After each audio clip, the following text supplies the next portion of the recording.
Hello friends, welcome back to our channel. ఈరోజు మనం cabbage బంగాళదుంప కర్రీ ఎలా తయారు చేసుకోవాలో చూద్దాం. మరి ప్రాసెస్లోకి వెళ్దామా? ముందుగా ఆలు క్యాబేజ్ని ఇంత చిన్న చిన్న ముక్కలుగా తరిగి పక్కన పెట్టుకోవాలి. ఇప్పుడు బాండీ పెట్టుకుందాము.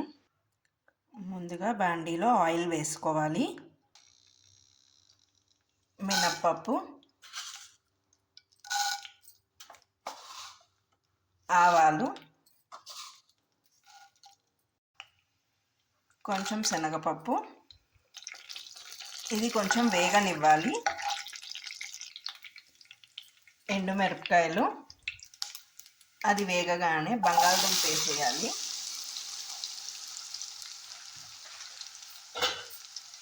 కలిపేసుకొని మూత పెట్టుకోవాలి కాసేపు.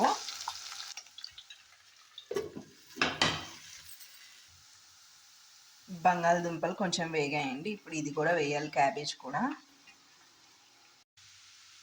రెండు కలిపేసుకొని ఇప్పుడు కావాల్సిన ఉప్పు వేసుకుందాము.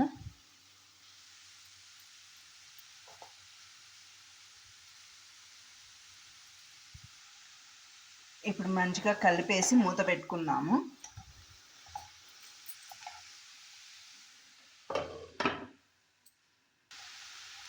కొంచెం మెత్తపడిందండి, ఇంకా కొంచెం మెత్తపడాలి. ఇప్పుడు మళ్ళీ మూత పెట్టేసుకుందాము.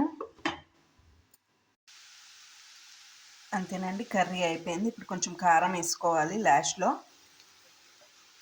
వేసుకొని కలిపేసుకోవడమే. అంతే అండి, ఎంతో టేస్టీగా ఉండే ఆలు క్యాబేజ్ కర్రీ రెడీ అయిపోయింది. ఇది అన్నంలో తినచ్చు, కావాలంటే చపాతీలో తినచ్చు, చాలా బాగుంటుంది. Please like, share and subscribe to our channel. Thank you.